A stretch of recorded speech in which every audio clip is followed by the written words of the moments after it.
journée de désolation du fait que nous avons fait venir nos hôpitaux et nous accusons un grave retard.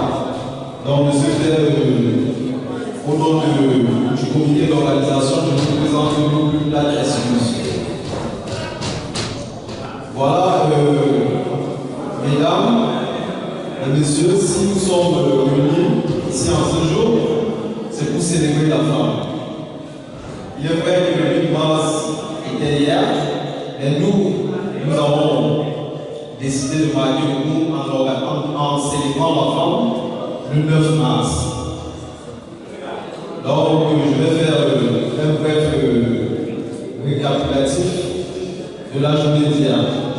Ce jeudi dernier, sous le thème l'heure est venue, les activistes ruraux et urbains transforment la vie des femmes. Le monde célèbre la journée internationale de la femme. Comme formellement formulé par l'ONU, en France, on préférera la journée internationale des droits de la femme comme pour parler sur l'utilité de cette journée. Mais en Afrique, que célèbre-t-on au juste? Quelle est la valeur de la journée de la femme? Quelle est la valeur de la femme dans notre société?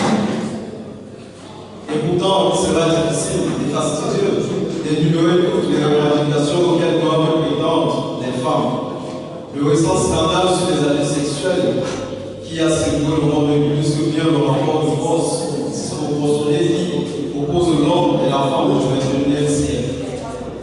Un rapport de force qui se ressent aussi bien dans les pays salariales, dans les pays africains, du reste de la société patriarcale,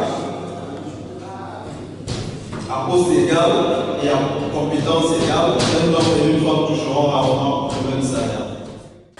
J'aimerais également que vous puissiez vous lever le moment juste d'un instant et d'acclamer Sa Majesté le roi Mohamed VI en signe de remerciement pour le fait qu'il a permis à ce que nous puissions revendiquer, avoir l'opportunité de revendiquer nos droits dans son pays, que nous puissions avoir l'opportunité d'échanger avec nos frères marocains, que nous puissions avoir l'opportunité de nous projeter dans l'avenir tout en restant ici au Maroc, que nous puissions avoir l'opportunité d'avoir le Maroc comme un pays d'accueil, plus comme un pays de transit. Je veux saluer l'acclamation à Sa Majesté, le roi Mohamed VI et à la population marocaine.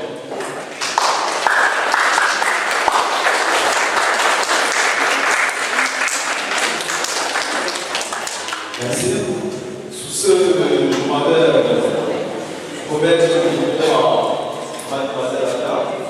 Merci Monsieur Nana. Le conseil juridique de la reine.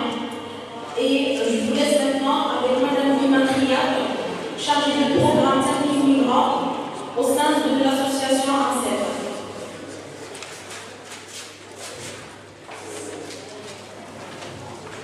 Merci Raja. Bonjour tout le monde. Je veux en premier lieu remercier Madame Rachida de nous avoir accueillis ce jour et de nous avoir ouvert ses portes.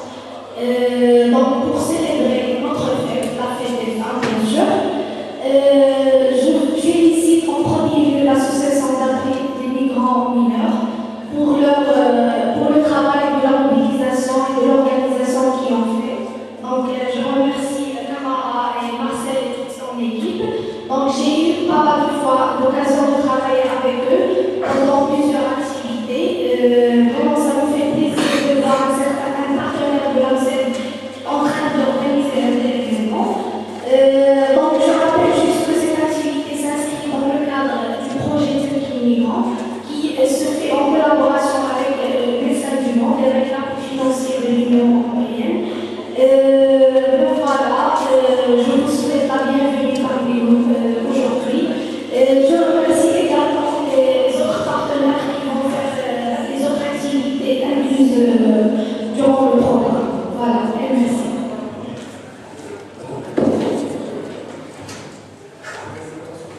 Merci Iman. Donc maintenant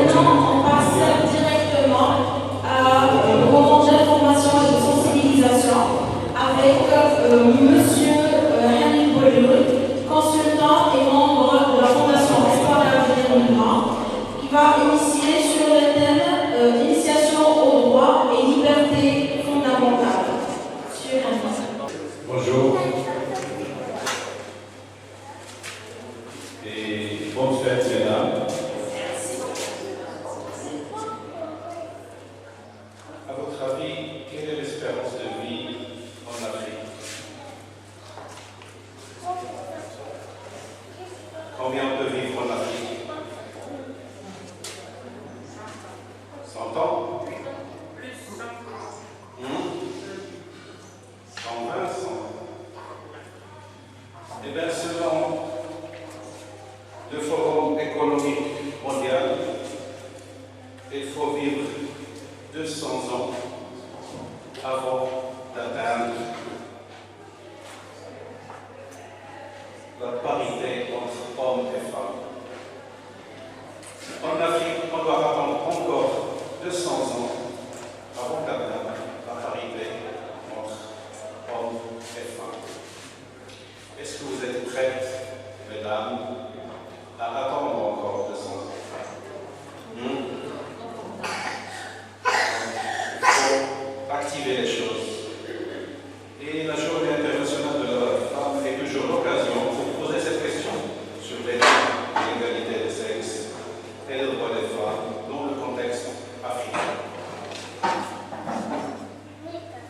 Nous devons réfléchir au progrès gigantesque que les femmes africaines ont réalisé collectivement et individuellement dans le passé et dans leur marche vers l'avenir.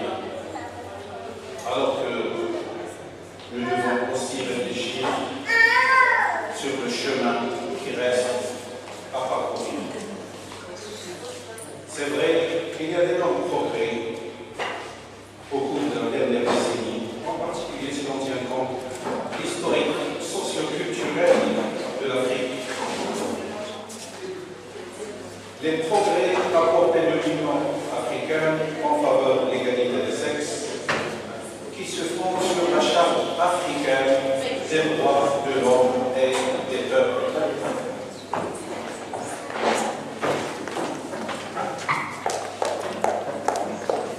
À souligner aussi l'adoption de la déclaration solennelle sur l'égalité entre les hommes et les femmes en Afrique dans la politique de l'Union africaine en matière de genre et son plan d'action qui ont ouvert la voie à la mise en œuvre de la décennie de la femme africaine. Cette décennie qui va prendre fin dans 2 ans. C'était donc entre 2010 et 2020. Également dans l'agenda 2063, l'aspiration est une Afrique dont le développement est axé sur les citoyens, s'appuyant sur le potentiel de ces populations, en particulier ces femmes et ces jeunes. Nous avons assisté à l'adoption des lignes directives relatives à l'éradication du mariage des enfants. Mais est-ce que c'est vraiment terminé? Est-ce que le mariage des enfants est terminé? Malheureusement, non.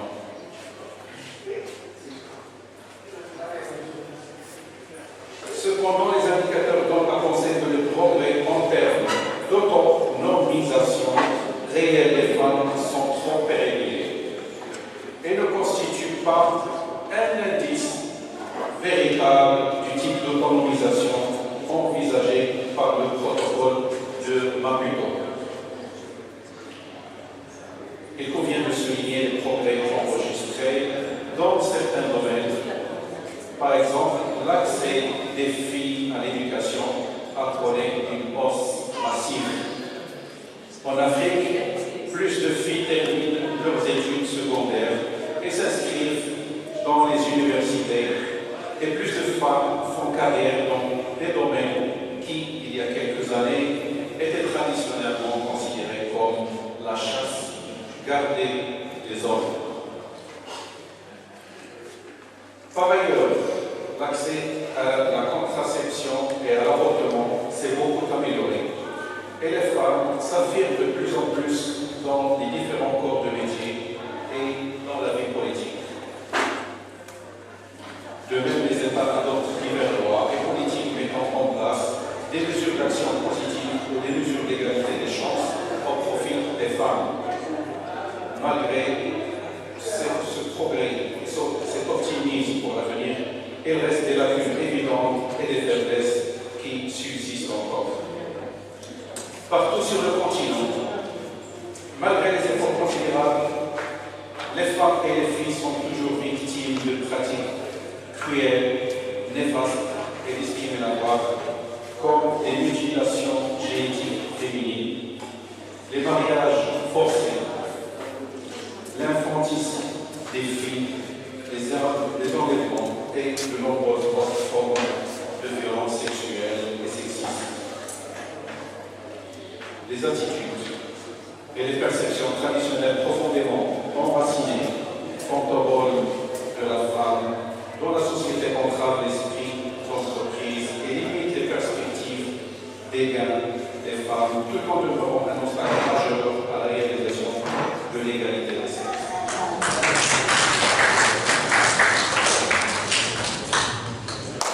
Merci, M. Belloud.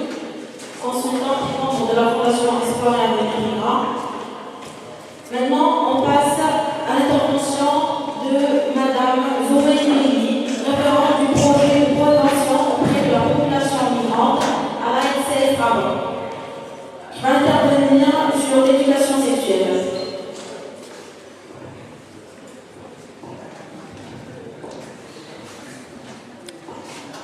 Bonjour tout le monde. Étant femme, je peux demander 1 minute de silence. On doit se lever pour toutes les femmes qui subissent la violence, que ce soit conjugale, violence sexuelle, et violence de brutalité, violence physique. Nous devons se lever pour ce moment. 1 minute de silence.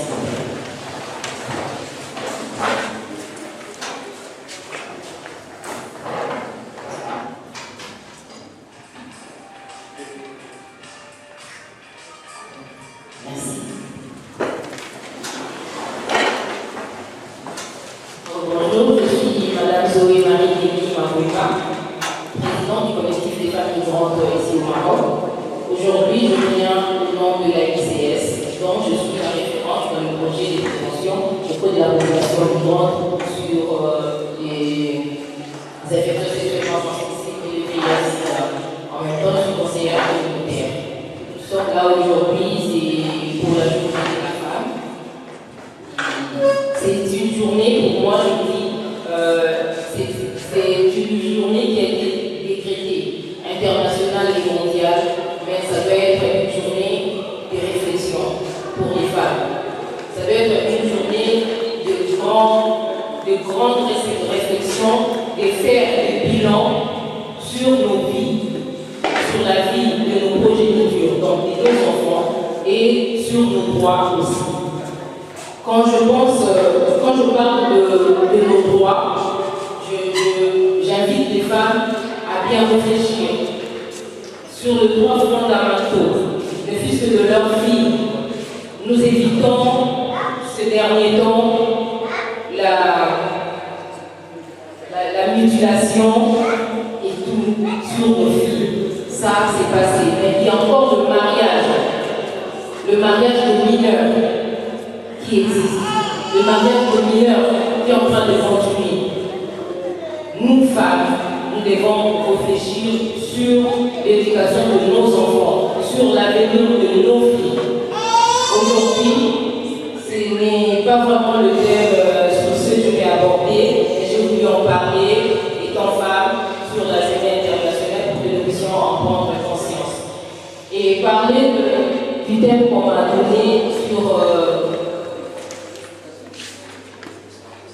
la santé sexuelle, je vais m'adresser aux femmes et aux hommes parce que nous devons en savoir plus sur le fonctionnement corporel, surtout intime de notre corps. Là, je ne veux pas trop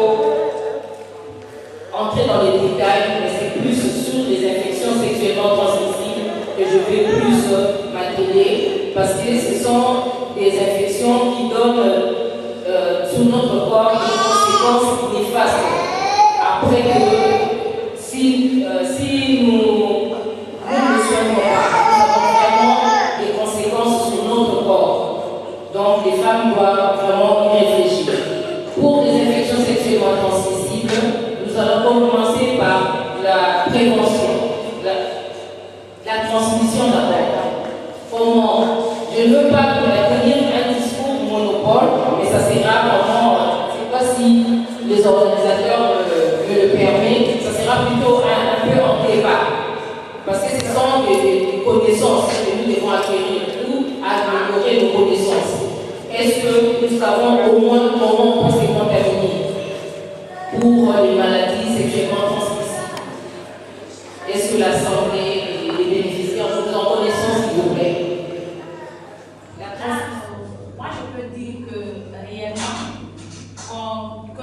que juste c'est pas juste le sexe qui juste fait.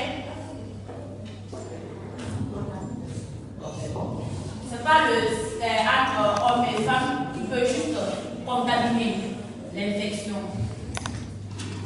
De un, on a les outils comme la lame, les aiguilles. Ça nous permet de nous infecter facilement. D'utiliser les mêmes lames, d'utiliser les mêmes aiguilles et surtout nous les hommes, aller dans les salons de coiffure, utiliser les mêmes rasoirs de tête. Actuellement, comme avec la civilisation, on n'utilise pas les lames. Mais avec les tondeuses, ça transmet vite. Car que quand tu te blesses, ça transmet à l'autre si tu es malade. Et les aiguilles, nous les femmes. Et les limes pour les salons, pour les hommes, ça transmet vite. Parce que quand tu te blesses, on utilise avec une seule. Ça transmet rapidement. Donc, c'est tout ce que j'ai à dire. Je vous remercie. Mariam Diallo. Madame Diallo, merci. Oui. Bonjour. Je me nomme Maïmouna Diakité. S'il vous plaît, écoutons madame qui a demandé la parole. S'il vous plaît, le silence, s'il vous plaît. Vous avez posé la question, quels sont les trucs qui peuvent de transmission. Les infections sexuellement transmissibles. Et bien moi, je peux dire que les modes qui peuvent transmettre des infections sexuellement transmissibles, il y a les deux suites. Les femmes qui utilisent les mêmes suites, excusez-moi pour les termes, les mêmes sous-vêtements, ça peut transmettre ça avec les ciseaux, comme elle a cité les filles. Et il y a une autre mode de transmission avec salive. Quand on parle d'infection sexuellement transmise, il y a hépatite B aussi qu'on peut attraper lors des je peux dire qu'on peut trouver hépatite B sexuellement aussi. Et sur la salive aussi. Donc ça veut dire qu'on ne doit pas utiliser les mêmes verbes à boire. Les mêmes verbes qu'on doit utiliser. Ça aussi, ça peut transmettre. C'est ce que je dois faire. Donc là, je remercie les dames qui ont pu quand même nous donner une idée de leur connaissance. Mais je voudrais dire ceci. Il y a trois modes de transmission. Il y a la transmission par rapport sexuel non protégé. Il y a la transmission par le sang et la transmission par de la mère à l'enfant, surtout pour le VIH-Sida et les hépatites à la deuxième maladie. Mais la transmission, si on voit le prix, la dame a parlé des outils, des lames et tout, mais la transmission, c'est de la transmission par le sang. Il y a ces trois mots. La transmission par le sang, donc il faut le détailler. Là, on voit les objets tranchants, on voit les sérènes, on voit les lames, on voit les lignes, tout ce que madame a parlé, c'est là. Mais sinon, la transmission, c'est par le sang. Et par le rapport sexuel, nous avons s'il faut le détailler, c'est tout type de rapport sexuel, que ce soit anal, buccal ou petit vaginal.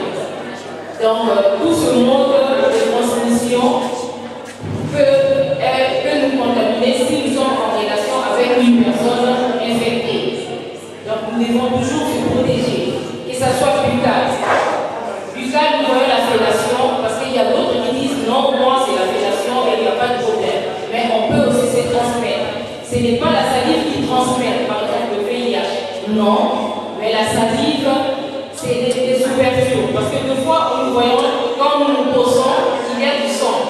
Ce n'est pas une plaie, mais nous avons des ouvertures dans la bouche. Donc, en faisant la fellation, on peut s'infecter si c'est en rapport avec une personne infectée. Et même pour l'homme qui peut amener sa bouche au sexe de la femme. Donc, nous devons toujours nous protéger. Donc, la prostagome ne transmet pas. Par la salive, c'est des hépatites aussi. Tout simplement, quand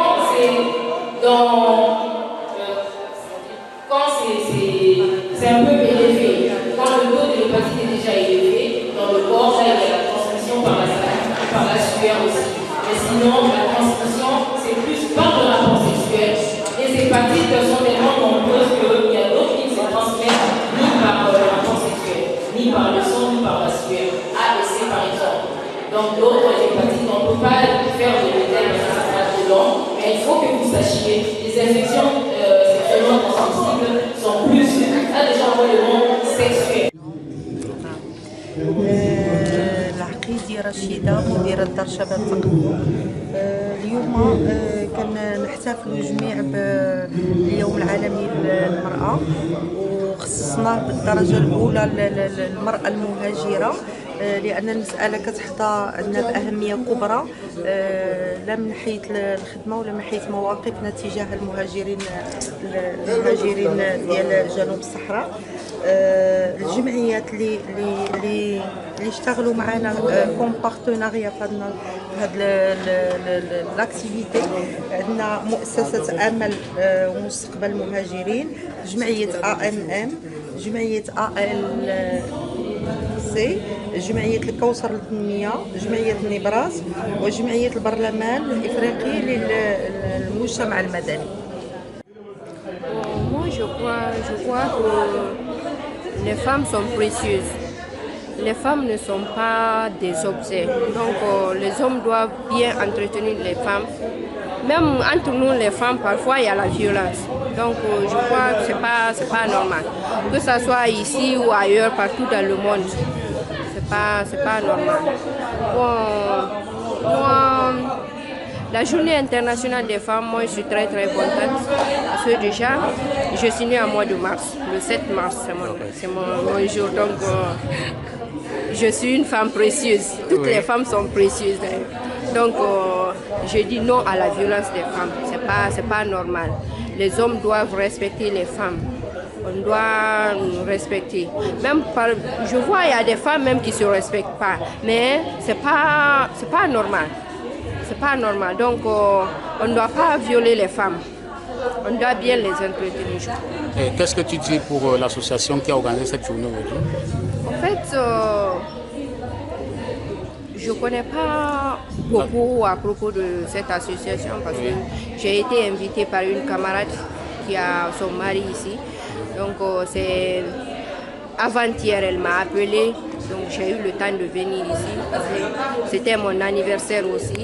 Donc, combien d'années vous êtes au Maroc? J'ai fait 2 ans. 2 ans? Oui. Okay. Et vous vous sentez bien? Est-ce que vous trouvez des problèmes avec le Maroc? Bon, je me sens bien.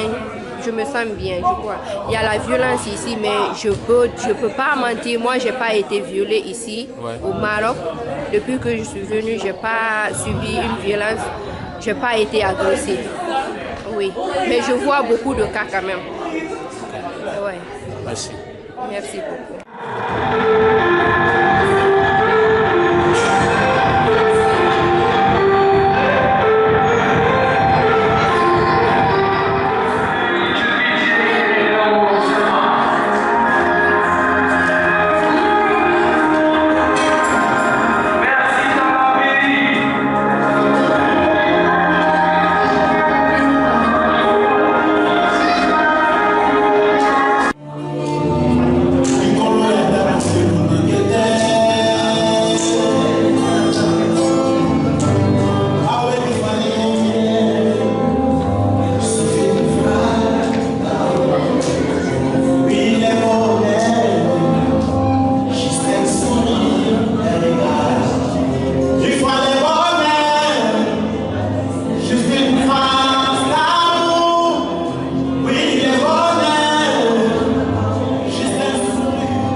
l'objectif du PASOCI, qui est le Parlement africain de la société civile. On travaille sur plusieurs axes importants. Le premier axe, c'est le renforcement de la démocratie et des droits de l'homme en Afrique. Le deuxième axe, c'est consacré à la situation des migrants dans leur pays de transit, dans leur pays d'accueil. Et le troisième axe, donc, c'est mener des campagnes contre la violence à l'égard des femmes et des enfants se trouvant dans des zones de conflit. Et le cinquième axe, qui est très important, il est relié à l'économie, c'est l'éradication de la pauvreté, la prise en charge des migrants dans leur pays d'accueil en essayant de leur fournir une aide pour créer des petites entreprises. Penser à cela, tant de militants, et on a beaucoup de difficultés souvent. Donc il y a beaucoup de femmes subsahariennes qui se trouvent ici au Maroc, et souvent ils n'ont pas placé et venir assister à certains événements. Et donc alors on a choisi la 8 mars et pour faire quelque chose, le mémoire aussi, et comme le mémoire toutes les femmes qui sont perdues la vie dans le sud de Méditerranée. Donc aussi on a pensé à cela et on a essayé aussi penser aussi une phase d'intégration au Maroc, comme le magistrat roi Mohamed VI, il a décidé pour les régularisations que Dieu résiste, que Dieu ne glorifie, et pour l'intégration au Maroc. Et on a essayé alors pour s'associer avec d'autres associations marocaines. Quelles sont les associations qui vous ont accompagné dans l'organisation de... Donc, notre partenaire contrôlable, c'est le Médecins du Monde. Ils ont l'habitude de travailler avec AAM parce qu'il a compris l'idée de AAM et quelles que soient les difficultés, il préfère souvent, quand on a le souci pour lui expliquer, et participer plusieurs de l'association d'appui de migrants mineurs dont on accompagne au Maroc. Avec AMISET aussi. Oui, et la maison des jeunes. La maison des jeunes, juste, on est venu à la maison des jeunes, c'était l'audience pour demander à madame la directrice et comment on puisse organiser cet événement dans son salle. Et donc quand même il a contribué, nous a accueillis, nous a donné la salle et Sono. Donc,